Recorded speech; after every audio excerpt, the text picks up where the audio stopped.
Hey, what's up, Liron here, and if you'll give me about 10 to 15 minutes, I'm going to show you today how to immediately let go, enjoy the painting process, paint loosely, and get the results you want. So this is actually quite similar to if you'd have wanted to simplify a pencil sketch and you're overthinking, you would use a pen, because what this does is it allows you don't have choice. The line is final, and so the end result is whatever you get, and something about that circumvents sometimes the overthinking mechanisms of our minds. So we're going to do the same exact concept here, only without pencil lines. We're going to go straight into painting. Now you may wonder, how the heck am I going to get anything accurate here? And I'm going to show you. So first off, and that doesn't even matter as much. So first off, I'm using just a neutral tint, the one color I use to make it a little easier on myself to not have to think about colors. And we have this beautiful reference photo that is mostly, again, it's black and white, simple shapes. That's a good thing. Now, the one thing you want to get started with is thinking where I'm going to start, where I'm going to place things. The beautiful thing about this method is it doesn't matter. You do you start wherever you want. There are no rules like top to bottom, large initial wash, none of that. So all I have to figure out is where to start here. And the way I'm going to do this is around here, the top of the tower. I'm going to start with that cross and some lovely details around here. Now here's the thing, unbound and unconstrained by pencil lines, you can actually get a lot of things done quite nicely, and that is focusing on shapes. This allows you to, instead of feeling like you're filling in the blanks, you're actually painting the shape. There was nothing there, and now there is something on paper. And that's a very fun experience. Now, here's the thing. Aside from shape, did I even get the value correctly? That's the beautiful part. You can fix it, because it's just shapes we're working with. So let me make this shape a little longer, and then cut through that side here, and then cut through the right side here. And now once we have the shape established, we can actually take a moment and think to ourselves, okay, do I want to go darker or lighter in some spots? The cross and top details actually look a little bit stronger, so I'm just going to drop some paint there. And if you see closely, you look closely on the right side, there's a bit of darkness, same on the left. So let's get a bit of that. That's done. Now, under the roof, we go straight into the next shape, using some darker paint, okay? And we're thinking in terms of shapes unbound by the pencil, unbound by a larger plan. All of that does not matter one bit. All we're gonna do is just focus on our shape. So we have this thing going on, and then we have that thing going on. And this is a way to develop some kind of intuition and confidence. Again, if you wanna paint looser, that is a wonderful way to get started. So then we got the tower. Now notice how I moved the whole thing a little to the right, and that will make for a very nice composition, I think. So now right from this edge, I'm connecting. Maybe I'll leave a small gap just for fun, like that. And we're going back. And this time we're going into a bit of a lighter valley, so let me add just a bit of water to my mix. And look at what we're gonna do here. We're just gonna drop those lines down all the way to around here, okay? Shape, shape, shape, shape, nothing else. This is not a tower, this isn't windows, this isn't details, this is just a shape. And look at how beautifully it starts to take shape. Now, if you want to adjust some edges, like here, we got a flow. I love flow, flow is great, but let's adjust it like this, okay? Wet and wet, the timing is too late, so we won't do that, there's no need to. But look at what happens down here. We got the roof for the other part of the structure. Let's get that in. It's a little darker. Let's get this kind of a right side. It's a little hidden. And while we're painting a little darker, let us continue here with this shape all the way to the other side. Drop that in here. Now you may be wondering, what about the clouds? What about the rest of the details? Don't worry, we'll get to them. They're not as important. Now look at how we're building the structure. We're building it physically by adding the walls.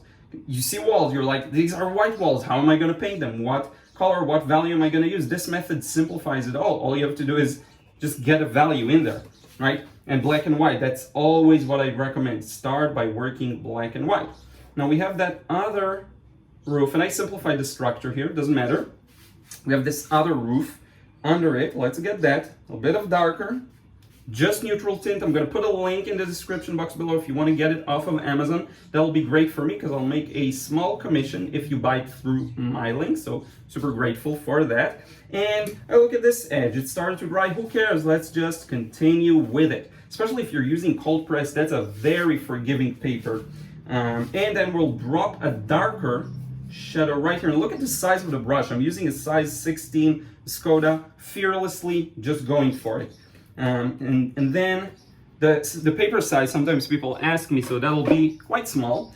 It'll be something like, and look at how I'm taking a break, 10 inches by about 7 or 7.5. That's my size. Now we get to the foliage around here. So let's get the foliage in. The foliage is actually easy. We just put it in like that. And look at what it's going to do. It's going to wrap around our structure to the right and envelop it. And that's a very nice little effect that we got here. Now, don't forget, after this dries, no one says you're not allowed to do another wash and fix mistakes, make adjustments, make improvements. No one says you can't do that. Here's the wall. Now look at how freely I can do this. No one says you have to leave it like that. I actually like the result a lot. I love the more alla prima approach. I love the fresh look. Let's get a window in here, and then a window in there. And then let's get a small window in here, and a small detail in there. And let's get a little clock, as we see here. Just using some slightly dry brush. Let's get an indication that there's actually a separation here in the tower, and then just use our finger to kind of smoothen it out. And then let's continue under the foliage. We have some grass. The grass is lighter than the foliage. And we're gonna do this like that. And then, whoops, the foliage doesn't look dark enough. So let's darken some of it, make it separate from this wall and rooftop. Make it a little random, okay? And then let's continue on. We have just a bit of a mid value, honestly, behind here. Let's figure it out. Let's put something there. Then ask ourselves, do we want to darken it? I actually really like it this way. Let me think about it. I'm gonna keep it like that. Maybe I'll drop a bit off, but can you see how free this makes me? If you can do this standing up, even better. Now let's get some sky in there. Now I'm not sure, should I go dark, should I go light? So let's go with something in the middle, just to make sure we don't make too big of a mistake. Let's start filling in the sky. Now, a big part of the beauty of clouds is edges, as you may know. So let's take this opportunity to smoothen out some of these edges by introducing some water into them, like so. See? And let's break off that corner, keep it random as much as you can, get a cloud in here, and look at how slowly but surely this starts to take shape, not to take place. The shapes start to reveal themselves. Oops, I want to go darker here on the sky, so let's do that. Let's make a stronger differentiation between the sky and the shadow on the clouds. And just let your instincts carry you.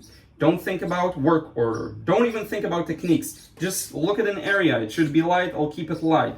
Let's put the sky under this cloud. Should it be dark? Go dark. That's all you're thinking about. And try and match the shapes as best as you can. This is going to be your challenge. Matching those shapes. It's not an easy thing. It's something I've been practicing for so many years that I'm able to do that to a, let's say, decent level. But at first, you won't be able to do it to any level, and it's just going to be hard. So work at it. It will connect. But look at how slowly something is created here. And this is actually a lighter cloud. Down here, let's have a bit of shadows on it. Let's get this kind of a thing here going. Like that. Let's break off this edge. Shouldn't be so many hard edges. Let's do something fun here. Let's put a bit of water and play around with the angle. I can actually do something like this. Let it drop a bit. Let those shapes and edges carry me to where they will. And if you feel like you didn't get the result you want or you want to change something, here's the good news. We're about 10 minutes in. We're done. This is done. There's nothing more almost to add. So you can just do another one. That's a quick one.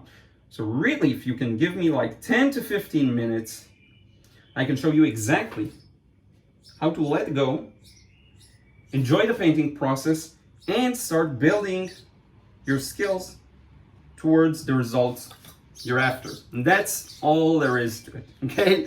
So I hope you enjoyed this one. I hope this video was fun and maybe a little bit encouraging and makes you want to just get started and paint right now. And if you do, use that energy and check out the courses below. If you want to learn how to let go, enjoy the painting process just like I've shown you here, check out a frustration-free watercolor course. If you're beyond that and you're aiming more for realism, check out the watercolor realism course. We'll show you exactly how to get the realistic result you want. And in addition to that, there are links to my Patreon if you want to just support me on a monthly basis. And of course, what is there? The books on Amazon. Get a book. It's cheaper and it's really just a great option. You have something physically from me. Thank you so much. I really appreciate it. We'll see you in the next vid.